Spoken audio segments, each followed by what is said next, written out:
Assalamualaikum warahmatullahi wabarakatuh. Waalaikumsalam warahmatullahi wabarakatuh.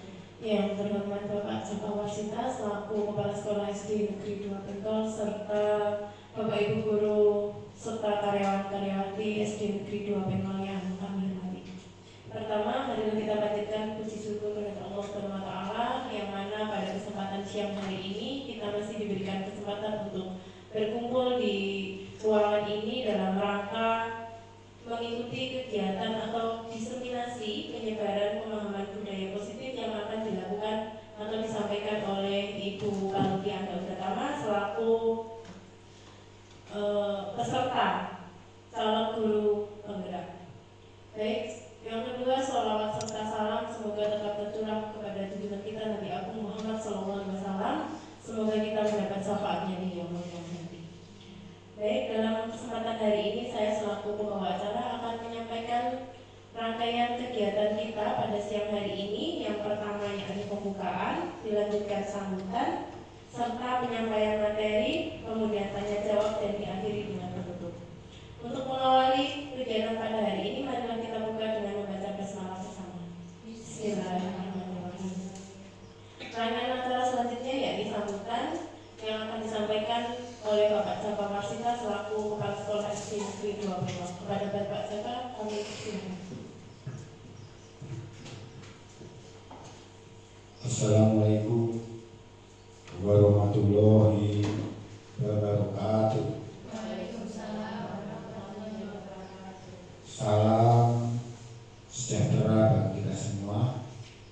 Salam sehat dan salam bahagia buat kita semua yang berkumpul di ruangan kelas 4 SDN 2 Bengkol, yang dalam hal ini kita akan mengikuti atau kita akan mendengarkan paparan dari rekan guru kita yang mengikuti calon guru penggerak, yaitu Ibu Kaluti Angga Pratama yang pada angkatan yang ke-11.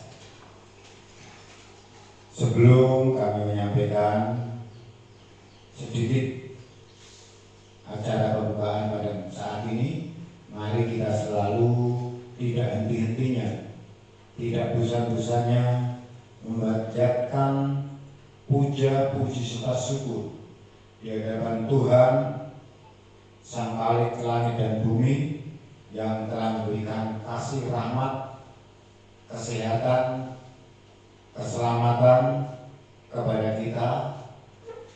Dan pada kesempatan siang hari ini kita masih diberi waktu sehingga kita boleh berkumpul bersama di ruang kelas 4 dalam keadaan sehat walafiat.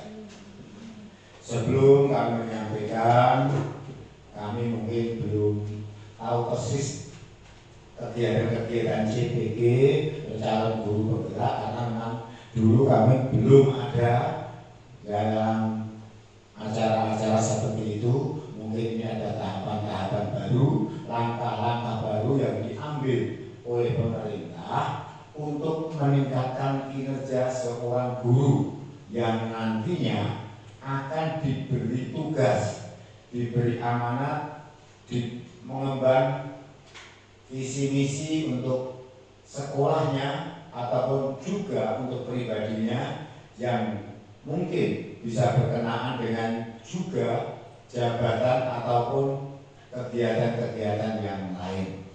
Oleh sebab itu, mari kita selalu doakan acara dari Ibu Kaluti Angga Pratama yang saat ini mewakili SD kita mengikuti sebuah kegiatan CPG, sehingga jalannya kegiatan CPG nanti bisa berjalan dari awal sampai akhir, dan mungkin ini sudah memasuki di bulan yang kedua. Jadi sudah 2 bulan kita laksanakan kegiatan CPG. Dari dulu sudah kita bersama adakan dan sudah berjalan dengan baik, dan hari ini kita masuki yang istilah keren atau istilah baru dalam CPG, dalam guru penggerak CGP, CPG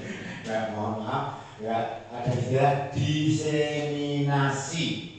Diseminasi mungkin itu sama artinya atau mirip dengan yang dikatakan oleh pendahulu kita, yaitu tentang atau menyampaikan sesuatu atau presentasi. Menawi sami hampir sama itu prinsipnya, yaitu penyebarluasan ide, penyebarluasan gagasan, pikiran-pikiran yang bisa membawa dampak yang baik, dampak kemajuan baik bagi pribadi guru itu sendiri ataupun bagi sekolah yang ditempati. Nah, itu adalah arti dari diseminasi, dan pada saat ini adalah diseminasi itu modul 1-4. Diseminasi modul 1-4 yang bertemakan budaya positif atau penyebaran budaya yang positif. Nah, dari lihat judulnya penyebaran, berarti nanti Ibu Angga atau Ibu Pak Lupi akan menyampaikan ide-idenya, gagasan-gagasannya, supaya nanti rekan-rekan yang ada bisa meniru, bisa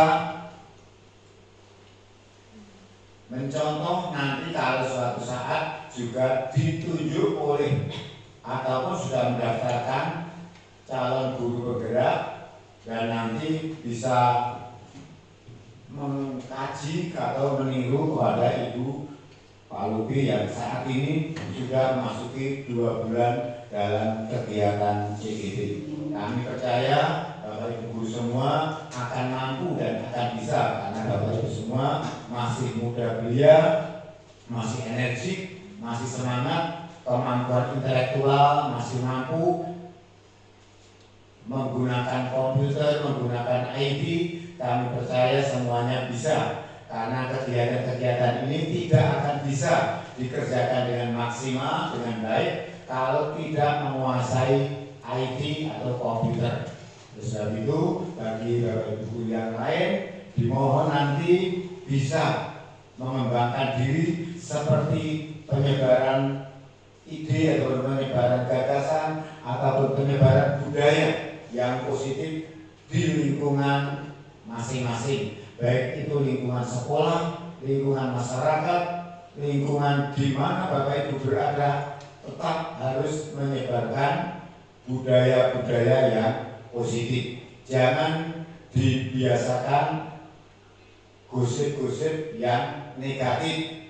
Jangan dibiarkan menyebarkan isu-isu yang menjelekkan teman sekerja, apalagi teman satu SD kepada rekan-rekan yang lain. Tapi kami percaya untuk Bapak Ibu guru yang ada di SD ini semua sudah konsekuen, sudah bekerja sama satu dengan yang lain, saling menjaga persatuan dan kesatuan, menjaga kerukunan di antara Bapak Ibu guru satu dengan yang lain. Terbukti dari awal sampai saat ini di SD kita tetap bisa berjalan dengan maksimal, dengan baik, dan tidak ada kata-kata yang jelek yang kami dengar, tidak ada kata-kata yang kurang enak kami dengar, tetapi semuanya ada kata-kata yang membangun, kata-kata yang bisa dikatakan positif. Nah, saya rasa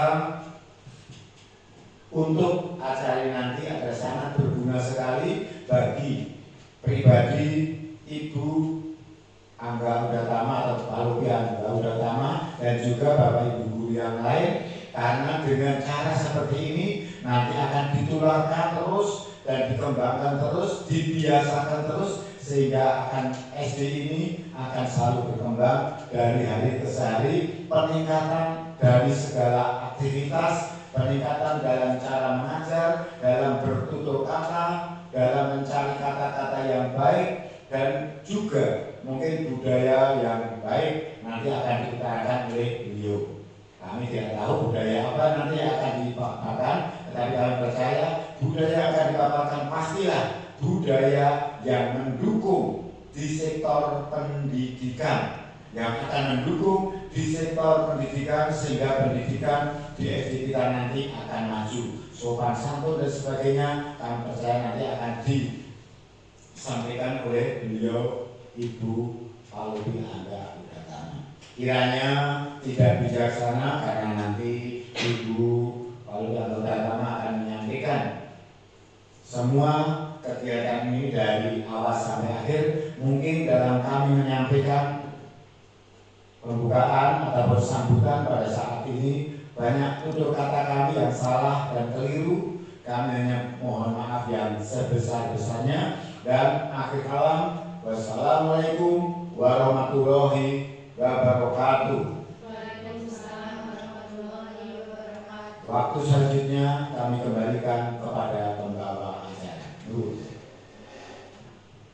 Terima kasih disampaikan. Untuk rangkaian acara selanjutnya, yakni pemaparan materi penyebaran pemahaman budaya positif yang akan disampaikan oleh Ibu Palupi Angga Udatama. Untuk waktu selengkapnya kami berikan kepada Ibu Palupi.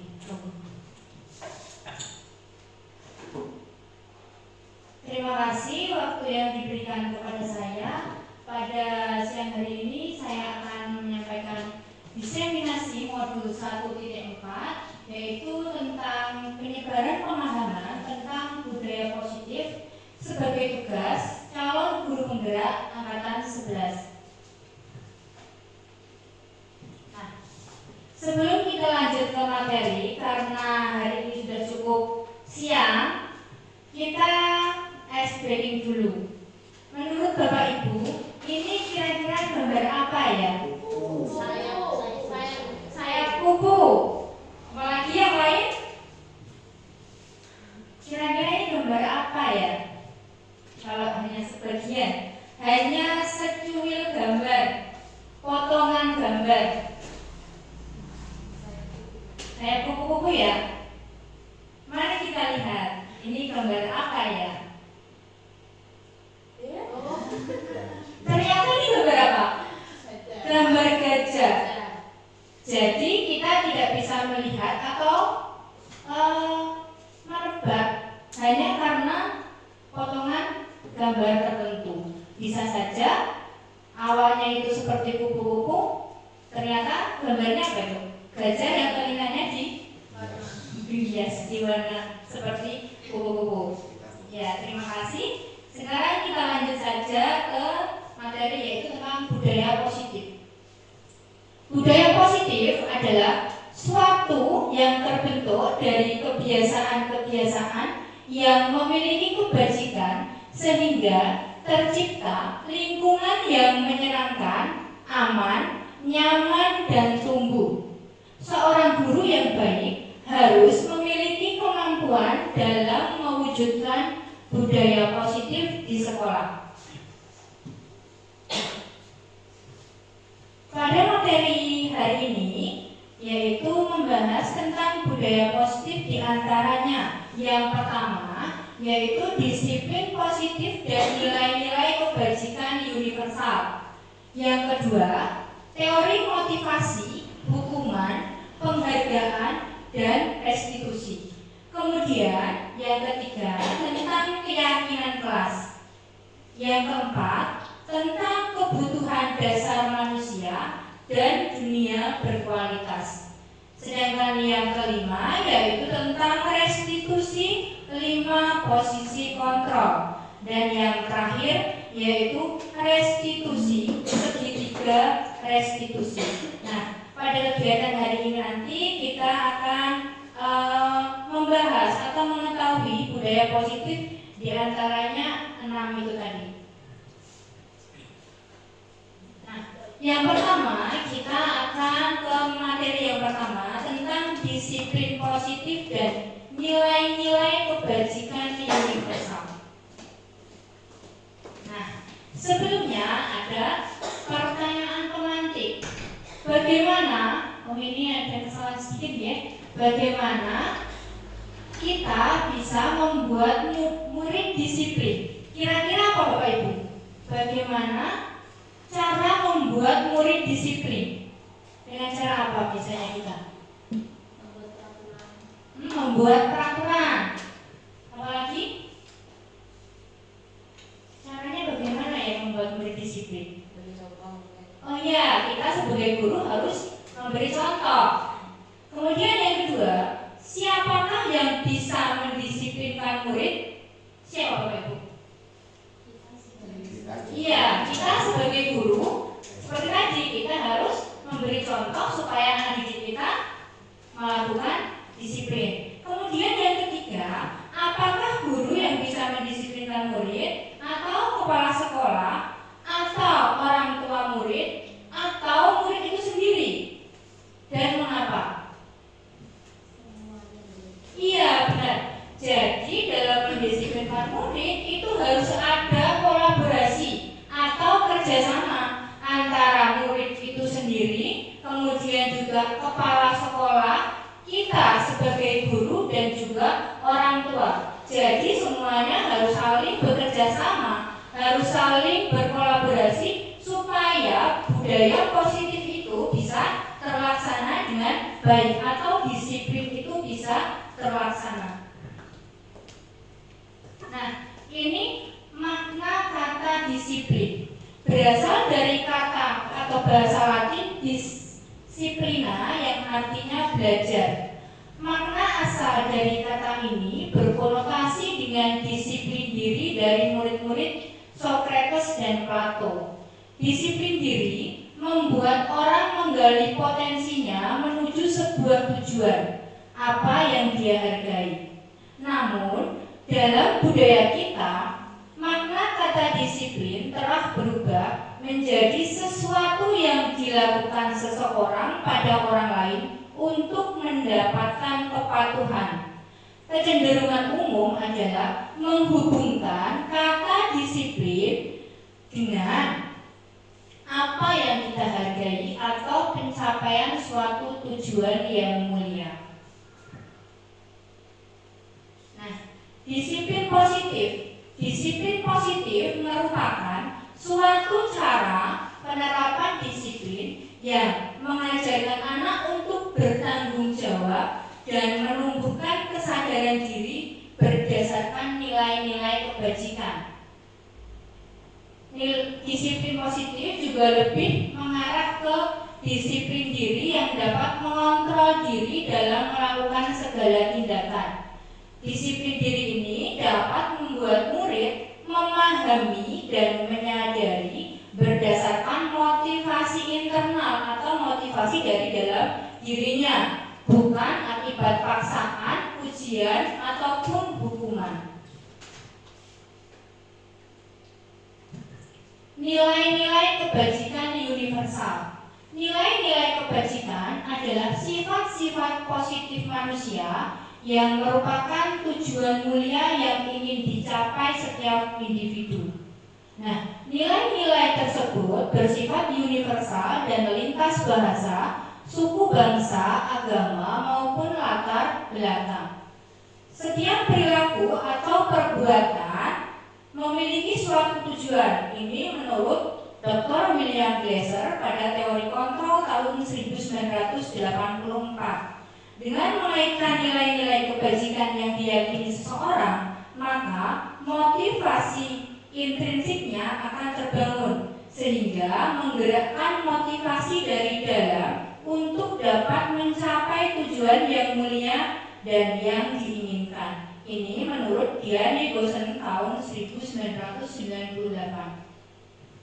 Selanjutnya, nilai-nilai kebajikan yang ingin dicapai oleh setiap anak Indonesia ini kita kenal dengan profil pelajar Pancasila, di mana ini ada beberapa dimensi. Yang pertama yaitu beriman dan bertakwa kepada Tuhan Yang Maha Esa dan berakhlak mulia.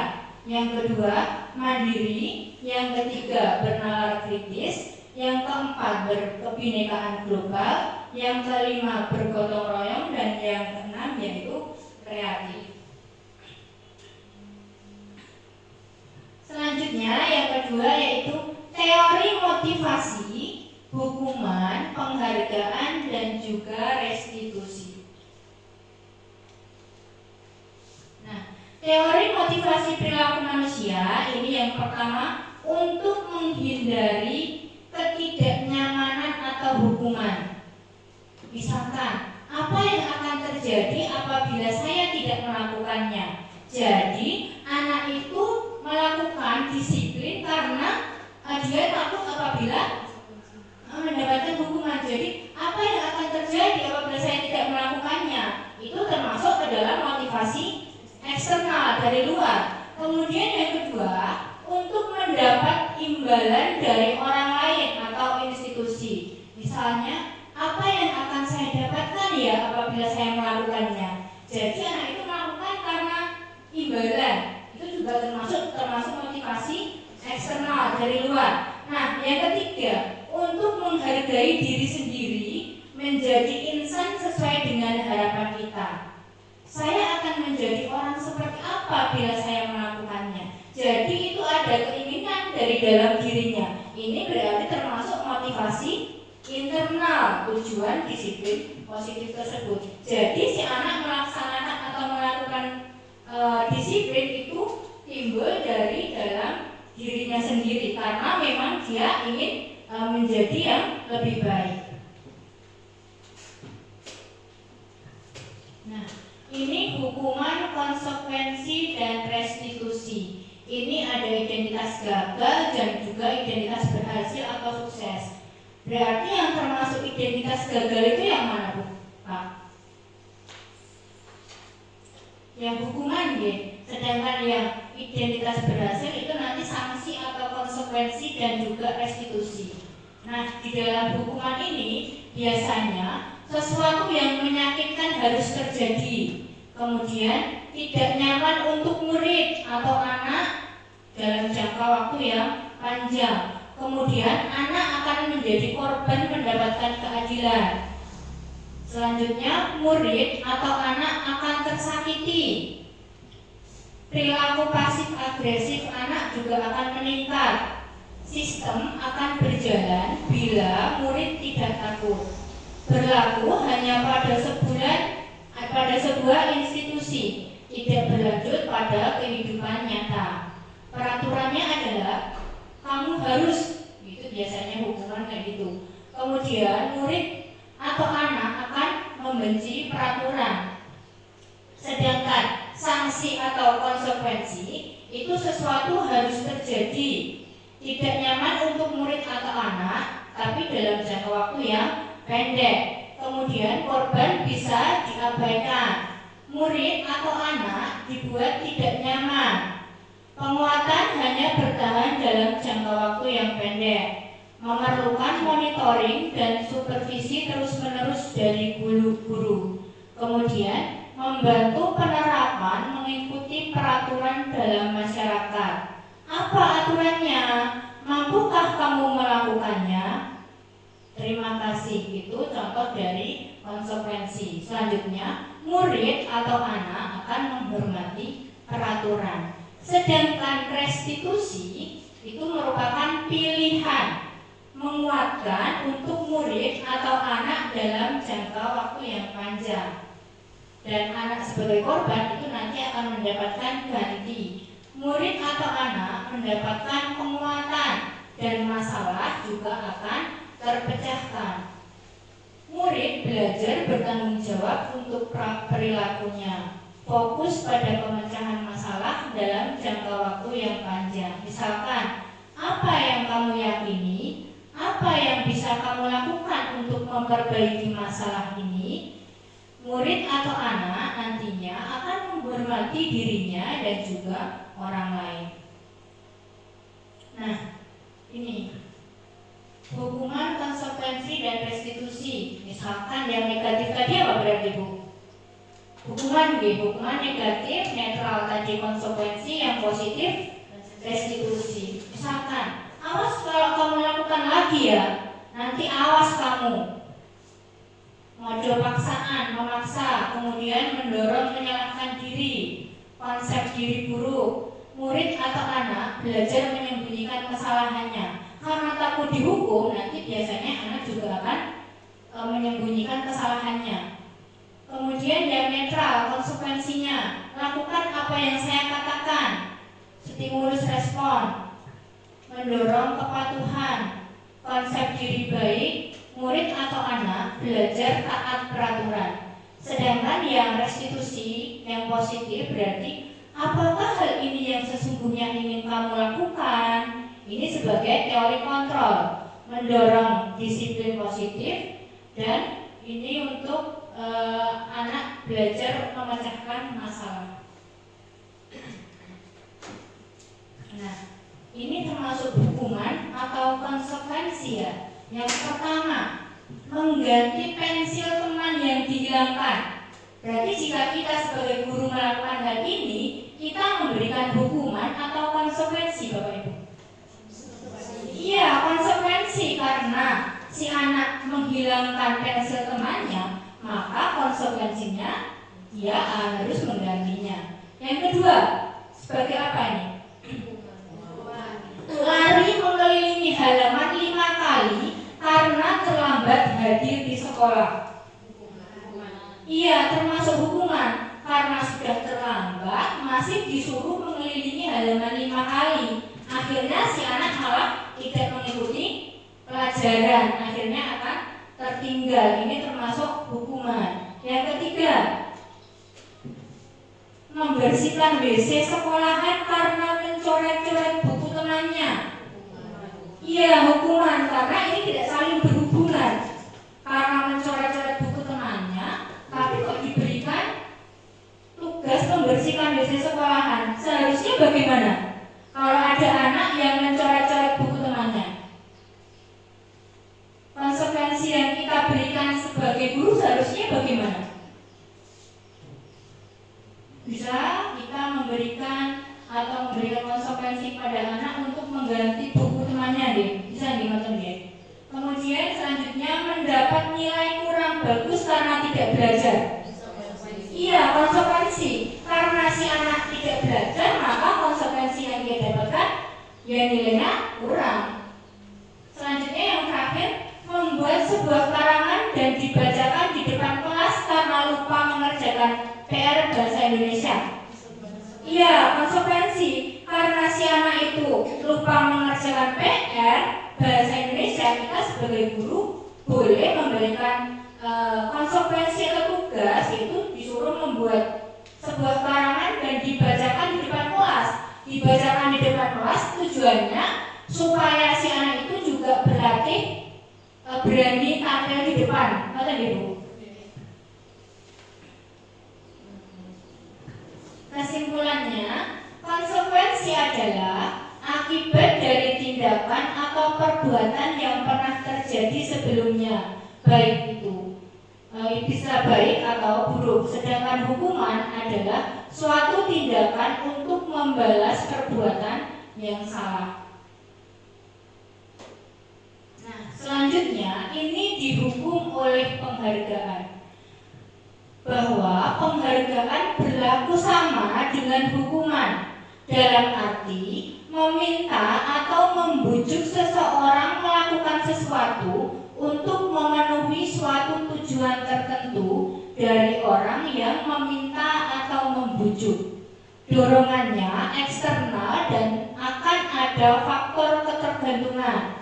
Nah, beberapa dampak dari pemberian penghargaan menurut Alfikon tahun 1993 yaitu ada 5. Yang pertama, pengaruh jangka pendek dan jangka panjang. Yang kedua, penghargaan menghukum. Yang ketiga, penghargaan mengurangi ketepatan. Yang keempat, penghargaan tidak efektif. Dan yang terakhir, penghargaan merusak hubungan. Jadi tidak semua penghargaan yang kita berikan kepada anak itu berdampak positif. Jadi kita harus menyesuaikannya sesuai dengan kebutuhan anak. Nah, apa itu restitusi? Dari tadi kita membahas tentang restitusi. Apa tuh restitusi itu? Restitusi adalah proses menciptakan kondisi bagi siswa di sekolah untuk memperbaiki kesalahan mereka sehingga dapat kembali pada kelompok mereka dengan karakter yang lebih kuat. Restitusi ini juga bisa dikatakan mencari solusi pada permasalahan mereka agar mereka bisa berpikir lebih dewasa dengan tujuan yang jelas.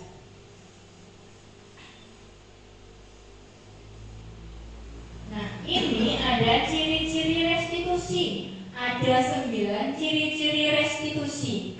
Yang pertama, bukan untuk menebus kesalahan, namun untuk belajar dari kesalahan. Yang kedua, restitusi ini untuk memperbaiki hubungan. Yang ketiga, tawaran, bukan paksaan. Yang keempat, restitusi menuntun untuk melihat ke dalam diri. Restitusi mencari kebutuhan dasar yang mendasari tindakan. Restitusi diri adalah cara yang paling baik. Restitusi fokus pada karakter, bukan tindakan. Restitusi juga fokus pada solusi. Restitusi mengembalikan murid yang berbuat salah pada kelompoknya. Yang ketiga, tentang keyakinan kelas. Di awal pembelajaran, biasanya Bapak Ibu sudah membuat keyakinan kelas, keyakinan kelas atau kesepakatan kelas atau peraturan kelas. Beda atau sama itu? Peraturan kelas, kesepakatan kelas atau keyakinan kelas? Mari kita bahas bersama. Keyakinan sekolah atau kelas. Guru berperan dalam mewujudkan terbentuknya keyakinan sekolah atau kelas dengan adanya kesepakatan antara guru dan juga murid. Keyakinan sekolah atau kelas itu berupa pernyataan-pernyataan universal yang mudah diingat dan dipahami dan juga harus diterapkan di sekolah atau kelas. Mengapa tidak peraturan saja? Mengapa harus keyakinan kelas? Nah, mengapa kita memiliki peraturan harus menggunakan helm bila mengendarai kendaraan roda 2? Kemudian, mengapa kita memiliki peraturan 3M, menggunakan masker, mencuci tangan dan juga menjaga jarak 1,5 meter?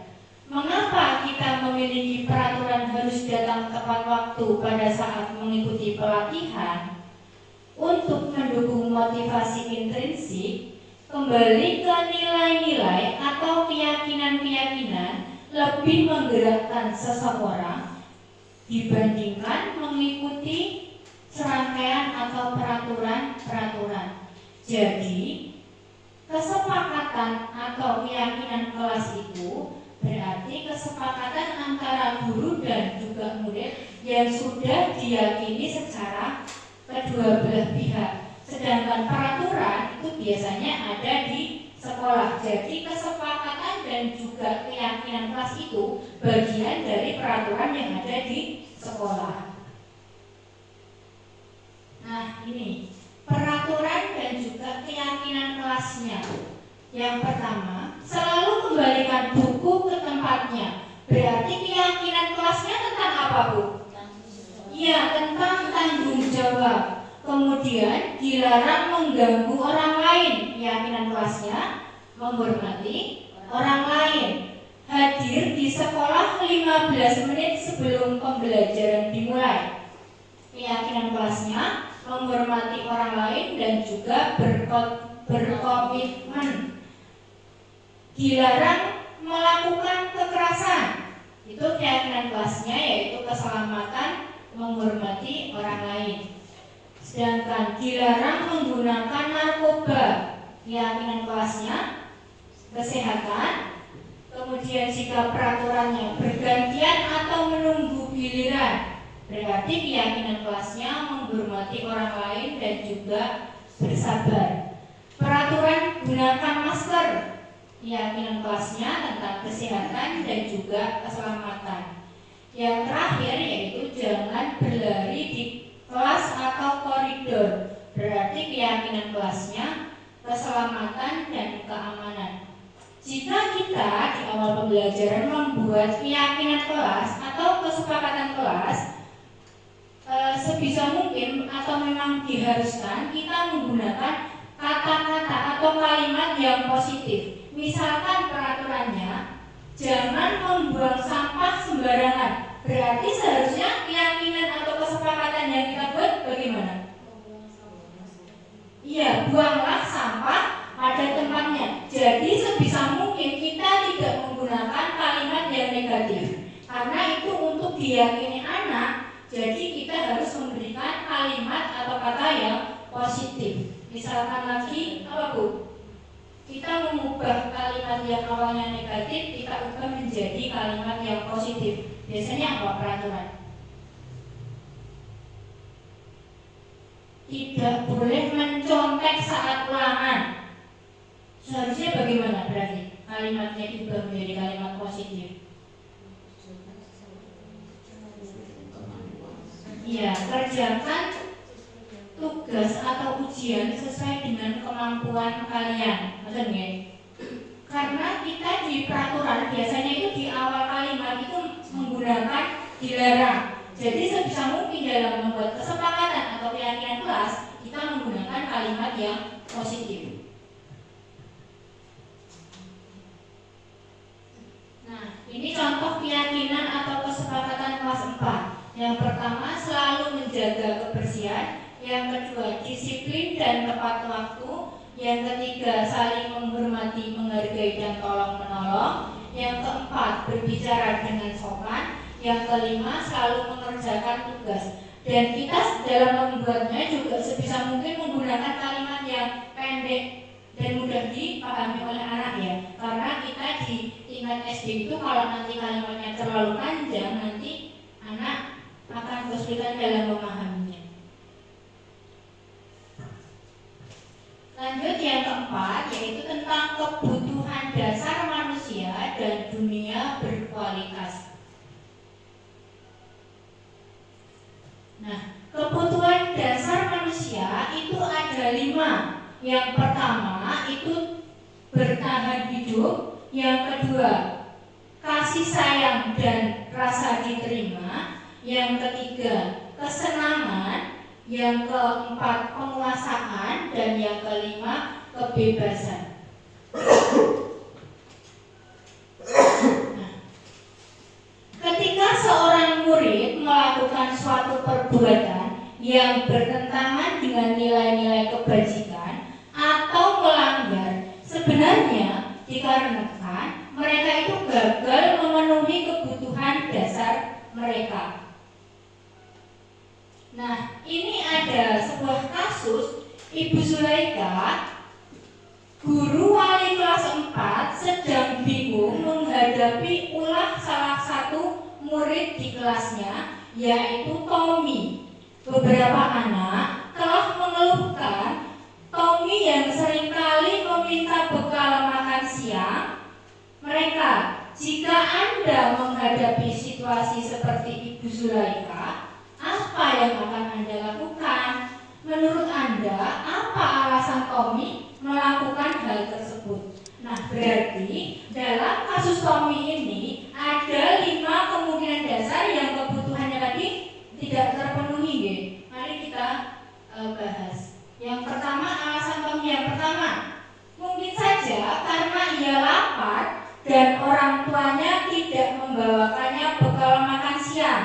Maka kebutuhan dasar yang ingin Tommy penuhi yaitu kebutuhan dasar bertahan hidup, survival, karena merasa lapar dan tidak dibawakan bekal. Itu kemungkinan yang pertama. Kemudian alasan yang kedua yaitu karena dia merasa senang temannya jadi memperhatikan dia. Ketika temannya melaporkan tindakannya itu pada gurunya dan gurunya memberitahu orang tuanya, sehingga orang tuanya jadi lebih memperhatikan dia. Maka kebutuhan dasar yang sedang dipenuhi oleh Tommy yaitu kebutuhan dasar akan kasih sayang dan rasa diterima. Intinya si Tommy ini cari perhatian, gitu ya. Kemudian bisa jadi alasan ketiga Tommy karena temannya jadi takut dengan dengan dia dan juga menuruti keinginannya. Maka sebenarnya Tommy ingin memenuhi kebutuhannya, yaitu kekuasaan. Nah, alasan Tommy yang keempat, karena dia merasa bosan dengan bekal makan yang dibawakan ibunya dari rumah. Karena ibunya selalu membawa bekal yang sama. Oleh karena itu, dia pengen bekal seperti teman-temannya yang beraneka ragam. Maka, dalam hal ini Tommy ingin memenuhi kebutuhannya, yaitu kebebasan. Sedangkan alasan yang kelima, yaitu karena ia melakukannya karena iseng saja, dan ia menikmati ekspresi wajah teman-temannya yang kesal karena diambil makanannya, dan menurut dia ekspresi teman-temannya itu lucu. Maka berarti Tommy sedang berusaha memenuhi kebutuhannya akan kesenangan karena jahil aja, supaya dia bisa melihat wajah lucu teman-temannya. Jadi kemungkinan ada 5 tadi ya. Yang kelima yaitu posisi kontrol. 5 posisi kontrol restitusi. Yang pertama, guru sebagai penghukum. Yang kedua, guru sebagai pembuat merasa bersalah. Yang ketiga, guru sebagai teman. Yang keempat, guru sebagai pemantau. Yang kelima, guru sebagai manajer. Nah, ini ada 5 posisi kontrol. Sebagai penghukum, pembuat rasa bersalah, teman, pemantau, dan juga manajer. Guru berbuat, misalkan guru sebagai penghukum, yaitu menghardik, menunjuk-nunjuk, menyakiti, menyindir. Kemudian jika guru sebagai pembuat rasa bersalah, berceramah dan mengatakan, seharusnya ibu kecewa sama kamu, seharusnya kamu tuh seperti ini. Ini dari contoh guru sebagai pembuat rasa bersalah. Kemudian jika guru sebagai teman, membuatkan alasan-alasan untuk muridnya. Sedangkan sebagai pemantau, itu guru menghitung dan mengukur. Seandainya guru sebagai manajer, maka mengajukan pertanyaan. Jadi menanyakan alasannya, misalkan alasannya telat masuk, alasannya kenapa kok kamu telat masuk ke kelas, misalkan anak pas upacara hari Senin atributnya tidak lengkap, kita sebagai guru harus menanyakan terlebih dahulu, kenapa kamu kok tidak lengkap hari ini. Jadi tidak langsung nunjuk-nunjuk, apa gue kok orang nganggo atribut lengkap, itu tidak baik ya. Itu sebagai penghukum yang tadi nunjuk-nunjuk tadi. Kemudian guru berkata, jika guru sebagai penghukum, kalau kamu tidak melakukannya, awas ya, rasakan. Nah, itu contoh dari kata-kata yang dikeluarkan oleh guru sebagai penghukum. Kemudian jika guru sebagai pembuat rasa bersalah, kamu seharusnya, kamu sudah tahu kan, ibu lelah sekali mengatakannya, ibu stres. Kemudian jika guru sebagai teman, ayolah lakukan demi ibu, masa kamu tidak mau? Ingat tidak, ibu pernah membantu kamu. Itu jika guru sebagai teman. Kemudian jika guru sebagai pemantau, apa peraturannya? Sedangkan jika guru sebagai manajer, apa yang kita yakini? Apa yang bisa kau kerjakan untuk memperbaiki masalah ini?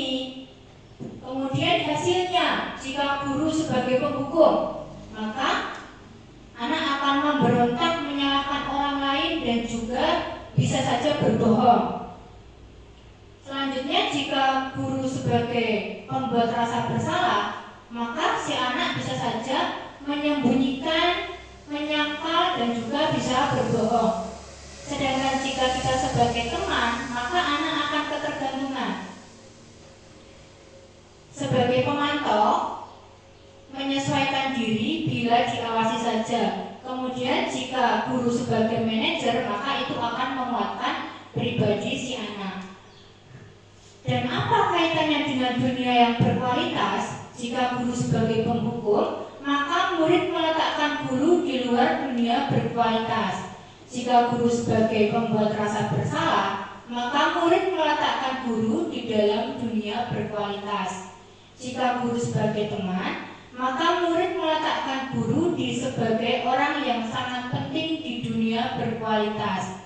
Sedangkan jika guru sebagai pemantau, maka murid meletakkan guru, peraturan dan hukum di dunia berkualitas. Sedangkan jika guru sebagai manajer, maka murid meletakkan dirinya sebagai individu yang positif dalam dunia berkualitas. Kemudian, murid juga akan berkata apabila kita sebagai penghukum, biarkan saja, nanti juga marah-marah lagi. Jadi dia ini sudah terbiasa, biasa diseneni, jadi seneni harus biasa paling lugun muring-muring. Jadi cuma dianggap angin lalu. Kemudian jika guru sebagai pembuat rasa bersalah, maka anak akan berkata, maafkan saya Bu, kan itu. Kemudian jika sebagai teman, saya pikir bapak atau ibu teman saya ternyata begitu. Jadi kalau ngobrol orang koncone. Kemudian jika guru sebagai pemantau, berapa banyak bintang yang saya harus peroleh, berapa halaman yang harus saya tulis, contohnya seperti itu. Kemudian jika guru sebagai manajer, bagaimana caranya supaya saya bisa memperbaiki keadaan. Nah, setelah itu juga ada dampak pada murid. Apabila kita sebagai guru, sebagai penghukum, maka si anak tadi akan mengulangi kesalahan. Sudah terbiasa diseneni, jadi juga akan mengulangi kesalahan yang sama.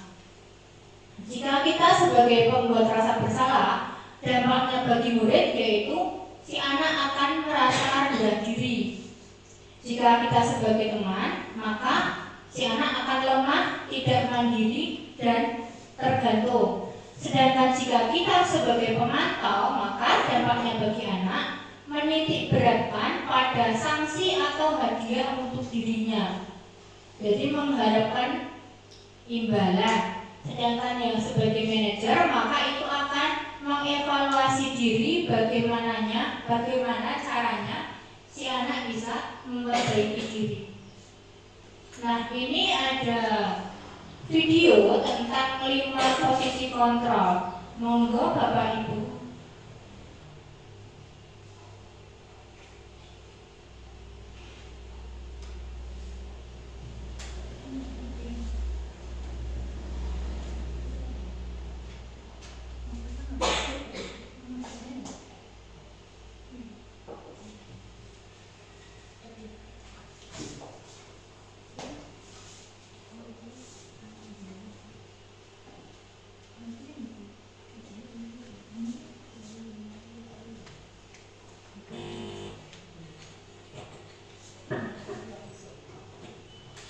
Salam bahagia Ibu dan Bapak Guru hebat.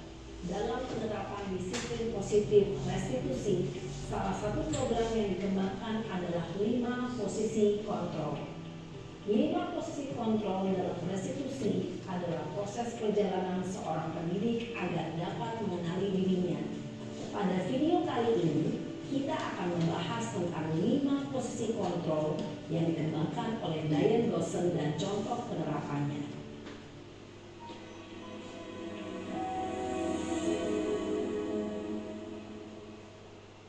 Lima posisi kontrol itu adalah 1.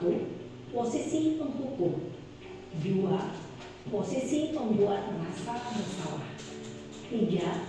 Posisi teman, 4. Posisi pemantau atau monitor, dan 5. Posisi manajer. Untuk lebih memahami kelima posisi tersebut, mari kita saksikan kasus Naren yang terlambat hadir 20 menit di sekolah dan melihat bagaimana kelima posisi kontrol dalam menghadapi masalah tersebut.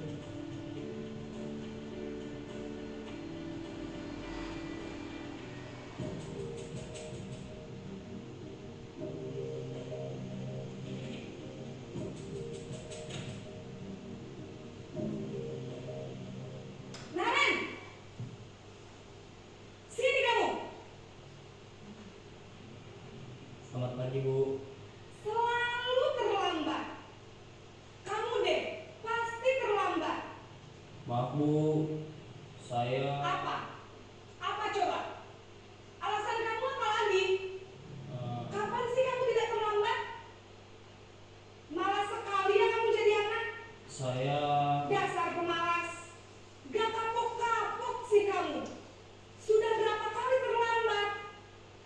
Sana, kamu keliling lapangan basket 2 kali. kenapa saya harus keliling lapangan basket, Bu? Kenapa? Kamu melawan ibu. Berani-beraninya jawab. Sudah terlambat, masih berani jawab pula. Sekarang, keliling lapangan basket 5 kali sekalian. Biar kapok. Cepat. Pergi sana ke lapangan basket. Posisi penghukum biasanya berbicara dengan nada tinggi, menghardik, menunjuk-nunjuk, menyakiti, dan menyindir. Hukuman bisa berupa fisik maupun psikis. Ibu dan bapak guru hebat. Dampak yang terjadi pada murid ketika guru berada pada posisi penghukum adalah murid cenderung akan memberontak, bahkan menyimpan dendam.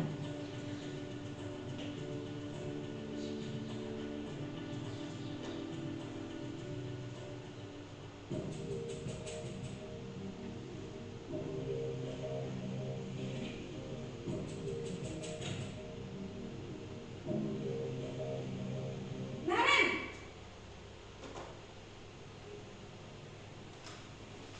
Selamat pagi, Bu. Naren! Kamu kenapa terlambat lagi, nak? Ya Tuhan, Naren. Kamu senang ya bikin ibu susah ya? Kalau kamu terlambat lagi, nanti ibu yang ditegur bapak kepala sekolah, nak. Disangka ibu tidak bisa membina kamu. Duh, gimana ini? Maaf, Bu. Duh, Gusti Naren. Kamu suka ya kalau ibu ditegur bapak kepala sekolah? Terus, sekarang ibu harus tulis apa yang di buku absen? Ini kamu sudah sering terlambat loh. Ibu harus apa coba? Maaf, Bu. Maaf sekali. Ya sudah, lain kali jangan bikin ibu susah lagi ya, nak ya. Ibu tidak akan kuat lagi kalau kamu begini terus. Bisa jantungan kalau ibu ditegur bapak kepala sekolah. Sana cepat kelas. Maaf ya, Bu. Maaf sekali. Posisi pembuat rasa bersalah berbicara dengan nada tenang, cenderung lembut, namun kata-kata yang diutarakan membuat murid merasa menjadi orang yang gagal, memandang buruk dirinya sendiri, merasa tidak berharga, dan tidak sanggup membahagiakan orang lain. Ketika guru mengambil posisi pembuat rasa bersalah, murid akan menganggap dirinya yang bersalah dan ia akan menyimpan emosi negatif tersebut di dalam dirinya.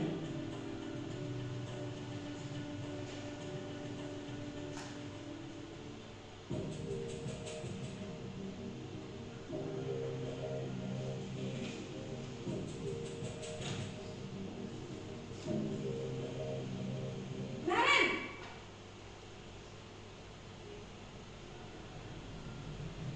Selamat pagi, Bu. Wah, sudah jam berapa ini, nak? Terlambat lagi ya, sayang. Iya, Bu. Habis ibu saya lupa bangunkan saya, Bu. Kamu malah menyalahkan ibu kamu. Kamu bukannya anak yang larinya paling kencang. Kok terlambat sih? Iya, Bu. Saya memang terlambat bangun tadi. Jadi biarpun saya lari kencang, tetap nggak terkejar, Bu. Ya sudah, sana. Nanti lain kali larinya lebih kencang lagi ya. Biar gak terlambat lagi. Bikin seneng ibu. Demi ibu. Bisa kan? Bisa lah, Bu.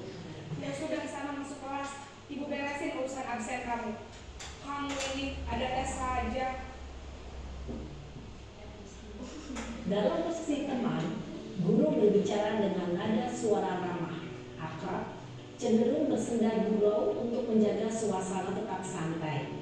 Murid akan merasa senang, aman, dan akan dekat dengan guru. Identitas yang tercipta adalah identitas sukses atau berhasil. Namun, perlu diingat, karena ini masih dorongan eksternal, maka ada faktor ketergantungan dari murid kepada orang tertentu. Di sini, guru absennya, sehingga di lain waktu, murid bisa berperilaku baik, namun hanya kepada orang-orang tertentu saja.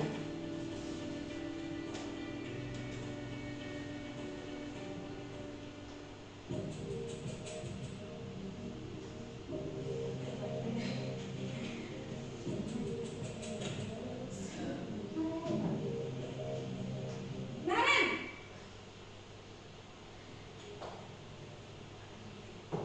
Selamat pagi Bu. Naren, apa peraturan sekolah kita tentang jam berapa kita harus masuk sekolah, nak? Kita harus di sekolah jam 7 Bu. Iya betul, sekarang sudah jam 7.20. Naren sudah tahu konsekuensinya jika terlambat hadir. Paham Bu, saya harus tinggal kelas pas jam istirahat selama 20 menit. Iya benar, konsekuensinya demikian. Jadi nanti jam 9.30 pas istirahat, kamu harus tinggal di kelas, kerjakan tugas tambahan untuk ketertinggalan kamu, ya? Baik Bu. Posisi pemantau mengandalkan penghitungan atau data untuk mengontrol murid. Guru mengarahkan murid berdasarkan peraturan dan konsekuensi. Seorang pemantau menunjukkan bahasa tubuh dan ekspresi wajah yang datar dan cenderung formal.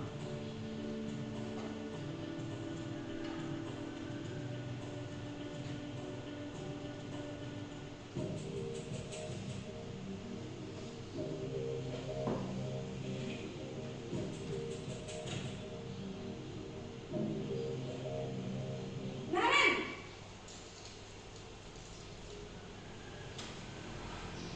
Selamat pagi Bu. selamat pagi Naren. Maaf Bu, saya terlambat. Iya, sekolah masuknya jam 7, sekarang sudah jam 7.20. Jadi sekarang bagaimana ini Naren? Maaf Bu, saya lupa setel alarm saya semalam. Baiklah, menurut kamu, keyakinan sekolah yang mana yang perlu kamu tingkatkan? Menghargai diri sendiri dan orang lain mungkin ya Bu. Setuju. Jadi, apakah Naren meyakini prinsip saling menghormati tersebut? Iya Bu, saya meyakininya. Apakah Naren bersedia memperbaiki masalah keterlambatan ini? Bersedia Bu. Bagaimana kamu akan perbaiki masalah keterlambatan ini? Saya akan coba untuk tidak lupa menyetel alarm saya Bu. Baik, kalau Naren lupa menyetel alarm di rumah, ada orang yang kira-kira bisa bantu mengingatkan tidak? Ada Bu, kakak saya, Kak Emma. Ada lagi selain Kak Emma? Selain Kak Emma, ada ibu saya. Baik, jadi yang mengingatkan Naren adalah Kak Emma dan ibu kamu ya? Kira-kira akan mulai setel alarm kapan nih Naren? Setelah pulang sekolah, akan segera saya lakukan. Baik, jadi Naren akan setel alarm untuk bangun besok pagi dan akan diingatkan oleh kakak dan ibu dan Naren ya. Ada lagi yang mungkin perlu dilakukan Naren agar tidak terlambat bangun lagi. Tidak ada Bu. Baik Naren, terima kasih untuk kerjasama kamu. Sekarang kamu perlu kembali ke kelas untuk belajar. Baik Bu, terima kasih. Posisi manajer adalah posisi kontrol yang disarankan untuk membimbing murid memiliki sikap disiplin yang positif, yaitu murid yang mandiri, bertanggung jawab, dan dapat memecahkan masalah. Tujuan dari posisi ini adalah agar murid dapat berefleksi atas tindakannya. Guru akan dengan tulus memberikan pertanyaan-pertanyaan bermakna, sehingga membuat murid dapat belajar dari kesalahannya dan mencari sebuah solusi untuk menyelesaikannya. Ibu dan bapak guru hebat, setelah mengamati adegan kelima posisi kontrol tadi, kira-kira posisi mana yang paling ideal? Posisi mana yang dapat menunjang motivasi intrinsik murid? Ya, tentu posisi manajer. Posisi ini memang posisi ideal yang ingin dituju setiap pendidik. Pada posisi inilah, guru dapat menerapkan disiplin positif yang berpihak pada murid. yang memerdekakan murid. Perjalanan seorang pendidik tentunya tidak mudah untuk sampai pada posisi seorang manajer. Namun, tujuan kita pasti, yaitu menciptakan murid-murid yang mandiri, merdeka, dan bertanggung jawab. Semoga penggambaran 5 posisi kontrol yang telah diperlihatkan ini dapat menjadi ajang refleksi bagi kita semua, agar dapat terus mengasah dan menerapkan disiplin positif yang memerdekakan murid. Mari terus berlatih dan bersemangat. Selamat menerapkan. Salam dan bahagia Ibu dan Bapak Guru hebat.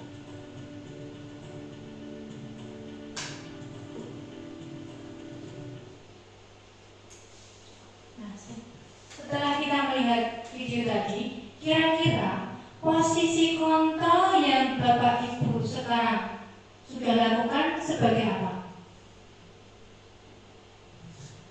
Sebagai manajer dan pemantau.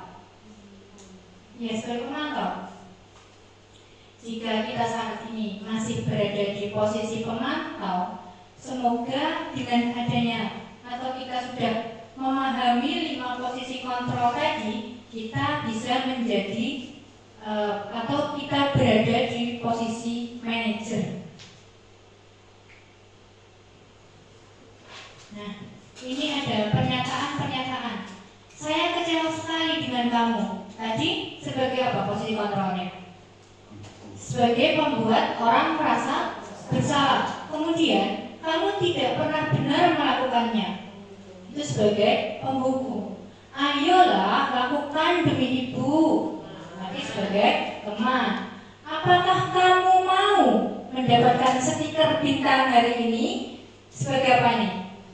Iya, sebagai pemantau. Jujur saja, sebelum saya mengetahui tentang 5 posisi kontrol, saya menerapkan hal ini di dalam kelas saya. Setelah saya tahu, ternyata yang saya lakukan ini juga tidak selalu berdampak baik untuk anak. Karena bisa saja nanti anak melakukan tugas itu hanya karena ingin mendapatkan stiker bintangnya. Kemudian, bagaimana kamu bisa menyelesaikan masalah ini? Nah, ini sebagai manajer ini yang seharusnya kita lakukan. Kemudian kamu selalu yang paling terakhir. Berarti ini sebagai penghukum. Nah, posisi kontrol restitusi. Nah, di antara kelima posisi kontrol tersebut, sebaiknya kita seorang guru menggunakan posisi kontrol yaitu sebagai manajer. Selain itu, posisi manajer mengacu pada restitusi yang dapat menjadikan murid sebagai manajer bagi dirinya sendiri, sehingga dapat tercipta identitas positif pada diri murid. Nah, yang keenam atau yang terakhir pada materi kita hari ini yaitu tentang segitiga restitusi. Segitiga restitusi ini ada 3. Yang pertama, menstabilkan identitas. Ini setiap orang pasti pernah melakukan kesalahan. Kamu bukan satu-satunya dalam yang pernah melakukan ini. Kemudian, validasi tindakan yang salah. Kamu tentunya punya alasan mengapa melakukan itu. Adakah cara yang lebih efektif untuk mendapatkan apa yang kamu butuhkan? Kemudian yang ketiga yaitu menanyakan keyakinan. Keyakinan kelas apa yang telah kita sepakati? Kemudian kamu ingin menjadi orang seperti apa? Segitiga restitusi ini kita gunakan apabila kita menghadapi permasalahan yang dilakukan oleh murid. Contohnya, apabila ada murid yang terlambat masuk sekolah, atau ada murid yang mencoret-coret kertas temannya, itu kita bisa menyelesaikan permasalahan anak tadi dengan menggunakan segitiga restitusi ini. Yang pertama yaitu menstabilkan identitas. Untuk membuat anak yang merasa gagal karena berbuat salah menjadi positif terhadap dirinya. Guru berkata, berbuat salah itu hal yang manusiawi. Tidak ada manusia yang sempurna. Bapak Ibu juga pernah berbuat salah. Kita pasti bisa menyelesaikan permasalahan ini. Bapak Ibu tidak tertarik untuk mencari siapa yang salah dan siapa yang benar, tetapi Bapak Ibu tertarik untuk menyelesaikan masalah ini. Selanjutnya, kalau kamu menyalahkan dirimu sendiri terus-menerus, apakah kamu bersikap baik pada dirimu sendiri? Kemudian yang kedua yaitu validasi kebutuhan. Membantu murid mengenali basic kebutuhan dasar yang ingin dipenuhinya ketika melakukan kesalahan itu. Pada dasarnya, setiap tindakan manusia tujuannya untuk memenuhi kebutuhan dasar, entah itu penguasaan, kebebasan, kasih sayang dan rasa diterima, kesenangan atau bertahan hidup. Guru berkata, kamu bisa saja kan melakukan hal yang lebih buruk, tapi kamu tidak melakukannya kan? Kamu pasti punya alasan mengapa melakukannya. Apa yang penting bagi kamu? Kamu boleh tetap berusaha menjaga sikap itu, tapi tambahkan sikap yang lain yang baru. Maukah kamu belajar cara lain untuk mendapatkan yang kamu butuhkan tanpa harus memukul? Apakah kamu bisa melakukan dengan lebih baik lagi besok? Kemudian yang ketiga, menanyakan keyakinan. Anak melihat kesalahannya dihubungkan dengan norma sosial dan nilai-nilai yang mendasari manusia berinteraksi dengan orang lain. Guru berkata, apa nilai yang kita percaya di kelas atau di sekolah kita? Nilai-nilai universal apa yang telah kita sepakati? Kamu ingin menjadi anak yang seperti apa? Apa yang kamu rasakan ketika kamu melakukan itu? Kamu ingin menjadi orang yang seperti apa? Ini contoh dari menanyakan keyakinan. Nah, ini saya menghadapi masalah di siswa kelas 4, yaitu Ilyas. Ilyas ini membuat temannya Malika ini menangis. Setelah saya tanya, ternyata Malika ini diejek oleh Ilyas karena nilai ulangan Ilyas lebih tinggi dibandingkan dengan Malika, sehingga Malika ini menangis. Nah, kemudian Ilyas saya panggil ke kantor.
permasalahan di kelas saya dengan menggunakan segitiga restitusi tadi.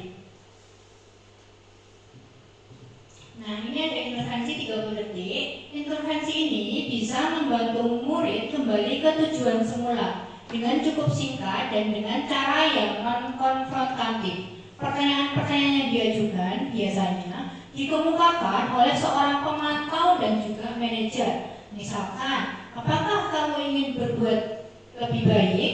Apakah saat ini kamu sedang menjadi orang yang sedang kamu inginkan? Kapan kamu siap untuk mulai? Saat ini kamu seharusnya berbuat apa? Apa tugas kamu hari ini? Apa yang kamu inginkan? Peraturannya apa?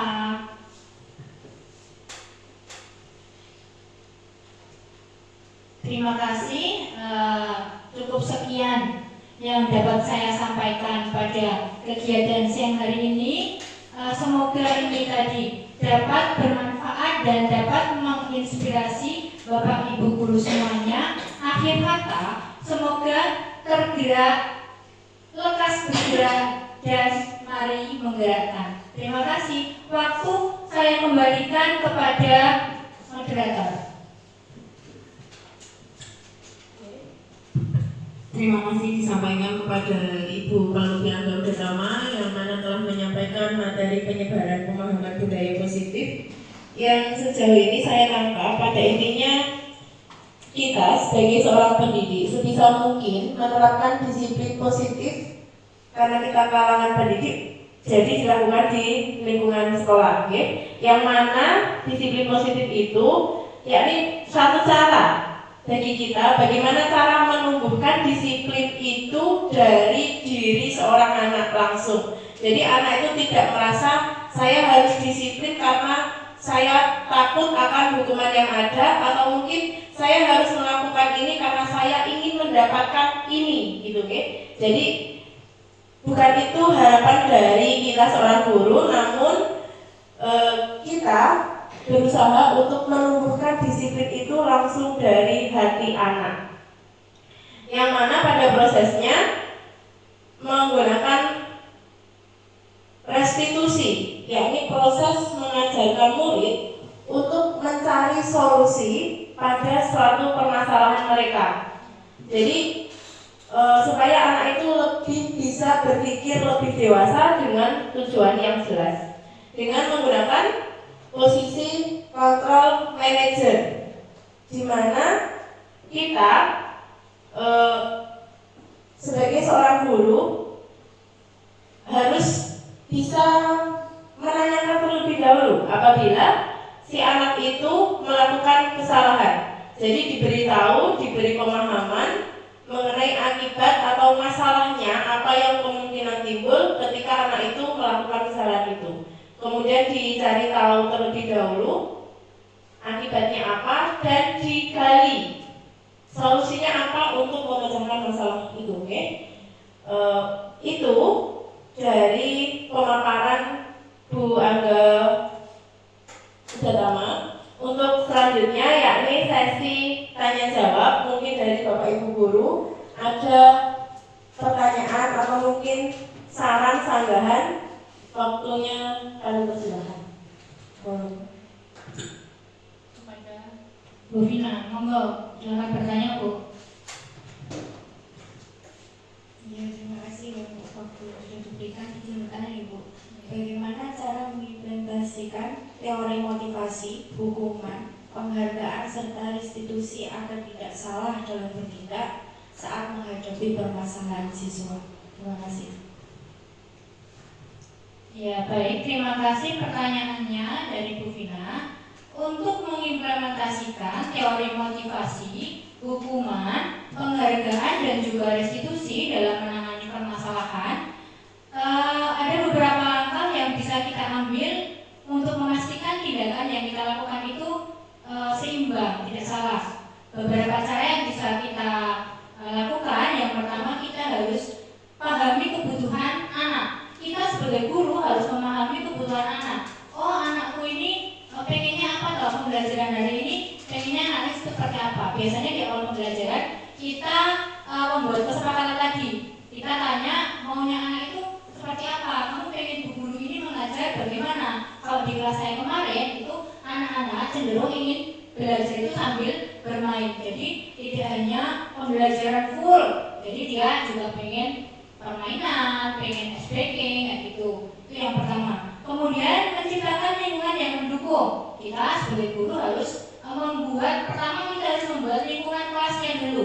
Kita buat lingkungan kelasnya itu bisa senyaman mungkin. Jadi di awal pembelajaran biasanya kita menghias kelas, posisi duduknya berubah-ubah, tidak hanya menghadap ke depan aja, seperti itu.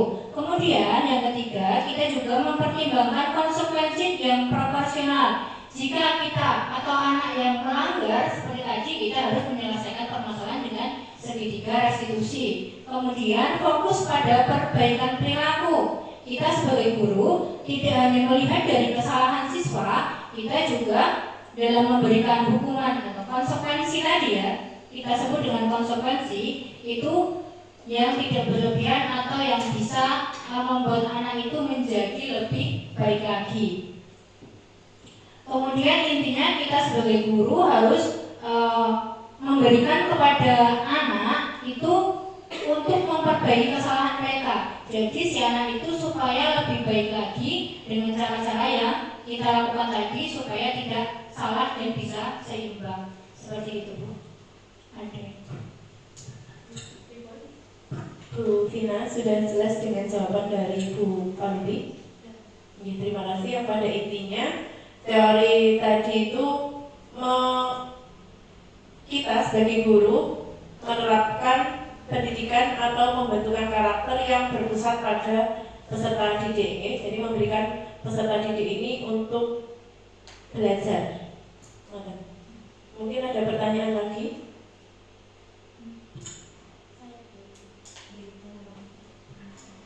Terima kasih atas waktu yang diberikan. Di sini saya mau bertanya. Itu tadi Bu Panupi menyampaikan tentang pemberian restitusi secara umum ya.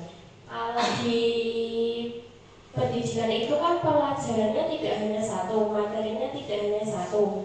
Bagaimana jika anak itu merasa terbebani atau merasa takut pada mata pelajaran tertentu sehingga dampaknya dia menjadi kurang bersemangat karena materi tertentu. Nah, itu bagaimana cara ibu atau restitusi apa yang ibu berikan agar anak itu tidak merasa takut, tidak merasa bosan pada salah satu mata pelajaran. Terima kasih pertanyaannya Bu Intan. Pertanyaannya tadi, bagaimana kita sebagai guru jika ada anak yang merasa kurang semangat dalam mata pelajaran tertentu, gitu ya.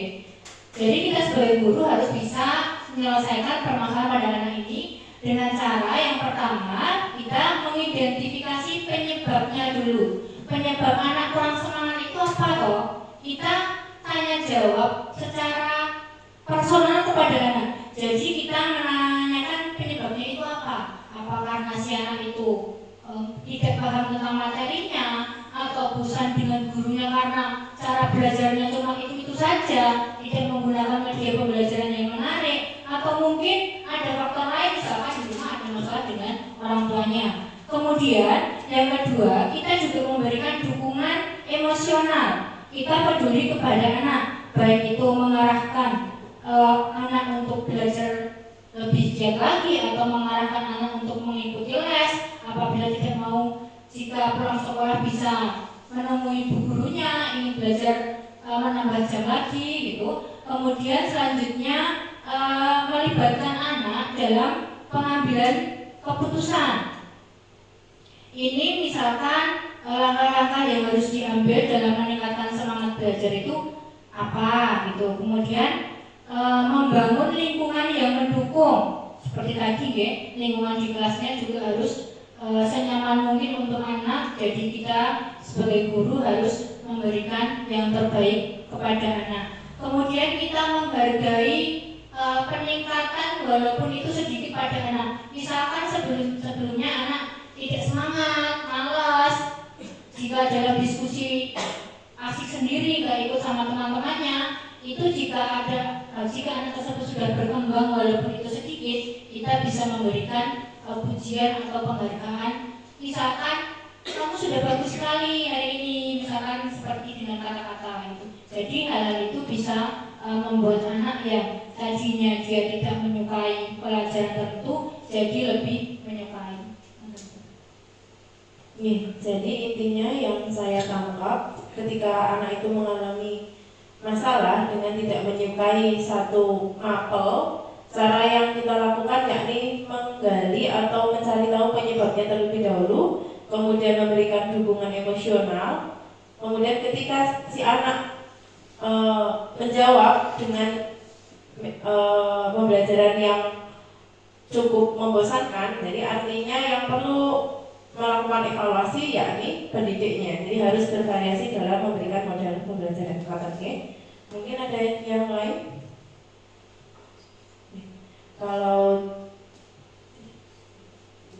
Kalau tidak, demikian yang disampaikan oleh Ibu Palupi Anggaudarama selaku peserta CGP dalam memberikan atau memaparkan materi hari ini. Saya selaku pembawa acara mengucapkan terima kasih yang sebanyak-banyaknya, yang mana materi yang Ibu sampaikan ini sangat bermanfaat sekali, terutama bagi saya dan teman-teman selaku pendidik juga. Dan ini juga akan, insya Allah kami juga akan belajar untuk menerapkan dalam pendidikan sehari-hari di kelas. Selanjutnya saya mengucapkan mohon maaf apabila dalam memimpin kegiatan hari ini ada kurang lebihnya. Saya minta maaf yang sebesar-besarnya. Akhir kata, wassalamualaikum warahmatullahi wabarakatuh. Waalaikumsalam